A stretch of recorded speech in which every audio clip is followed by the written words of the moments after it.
to my science cafe. Before proceeding to our topic, that is the nomenclature of organic compounds, let me give you some good news. My Science Cafe and Online Learning Pakistan are now collaborating with each other to provide you some quality lectures and extensive learning horizons. We decided to cover some extensive topics together. In this topic, some of the points will be covered by me and some of the topics will be covered by Online Learning Pakistan. The link of Online Learning Pakistan is in the description below. Now let's move to our topic. Let's start the topic. We will be looking towards some simpler compounds first for the better understanding. Let's see the first rule given by the IUPAC. IUPAC stands for International Union of Pure Applied Chemistry. The first rule says that select the chain which has maximum number of carbon. We have two possibilities for making a chain here. We could make the chain like this, in which we will be having less number of carbon atoms. In the straight chain, if you count 1 2 3 4 5 6, we will be having 6 carbon atoms. But if this chain is formed in this shape, we can call it the branch chain or L-shaped chain, then we will be having maximum number of carbons, 1 2 3 4 5 6 and 7. So according to the rule, this type of chain should be formed for this hydrocarbon. So first rule is clear, I hope so, that the chain which will be having maximum number of carbon atoms should be selected. And now you have to start counting. You have to give numbers to each carbon atom so that we could put their names. The numbering will be started where the alkyl group is closest to. For example, if we start counting from this carbon, 1 2 3 4 5 6 and 7.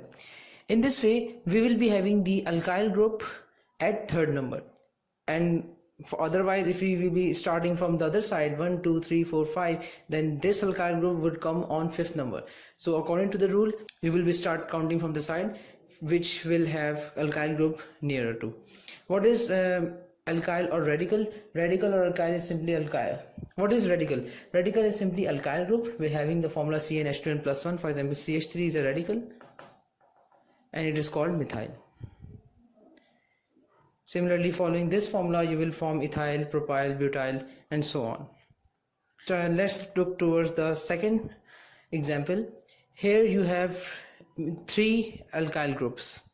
We have to prefer for counting the radical with less number of carbon. For example, methyl. Methyl has less number of carbon as compared to ethyl. We have 2 carbons here, it is called ethyl. So we will start counting from the position where methyl comes first.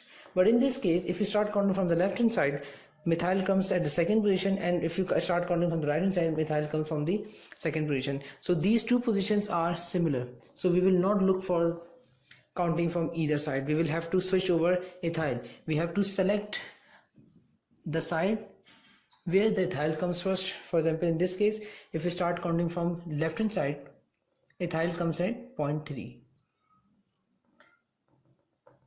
After providing the numbering, we will form the chain. And now let's come towards the naming. In this case, we all know that it is an alkane. It is a saturated hydrocarbon containing only single covalent bond. So the main name or the suffix will be on the alkane. We all know that alkane having 7 carbon atoms is called heptane. But before that, we have to write the name of the radical attached to it. For example, this radical is attached at 0.3, so we will write 3-methyl-heptane. Since it's an alkane, all the carbon atoms are single covalently bonded with each other.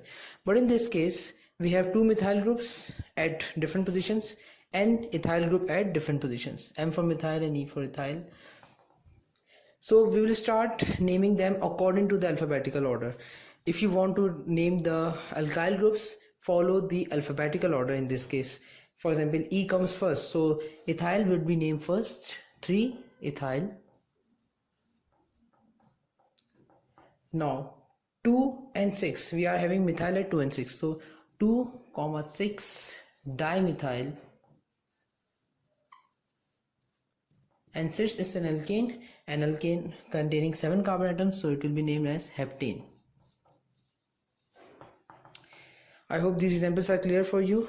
Now let's move towards some complex compounds. If you are having a compound in which more than one functional group exists, then you have to see the precedence list listed here for naming the compound. That is, the main name of the compound will be based on the list written here. First compound will have more priority than the other, so it is the priority list. In this list you will be seeing that carboxylic acid, esters, aldehyde, ketones, alcohols, ethers, based on the groups and the presence of functional group in that compound, will decide the main name of that compound or the suffix for that compound. For example, in this case we are having more than two functional groups, that is, we have radicals plus double bond. So if we see the precedence list, double bond comes first, so we have to give the main name on the precedence list, and that the precedence list is that main name will be on double bond. First of all, we have to start counting. We have to see that double bond is upper on the precedence list as compared to radical.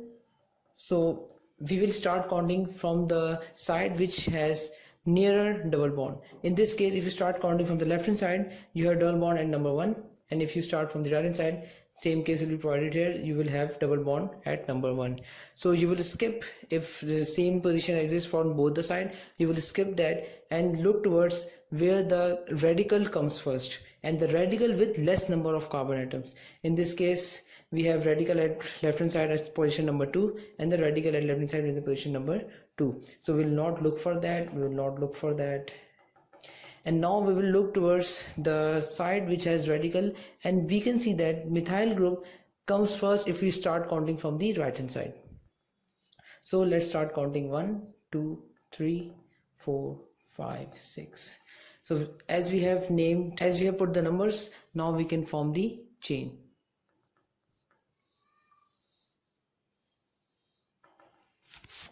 Now it's easier for us to put the name of the compound.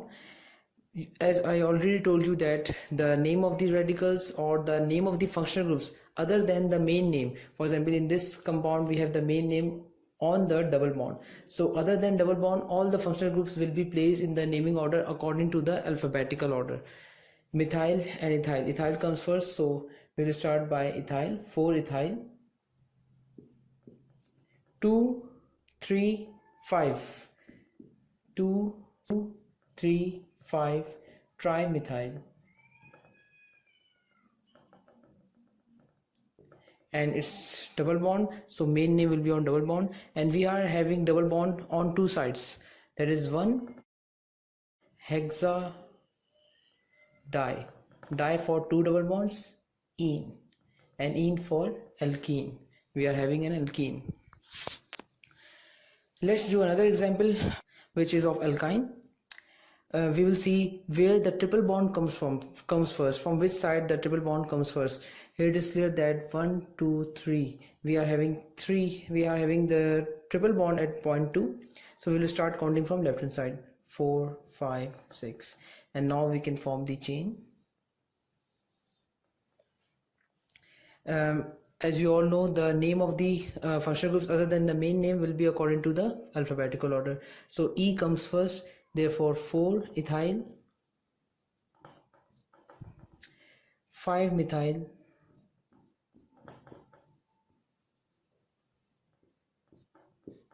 and main name will be on triple bond.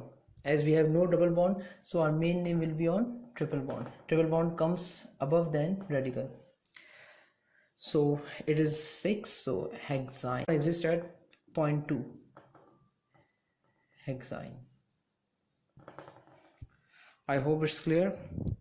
Now let's jump to another example in which both alkene and alkyne comes together.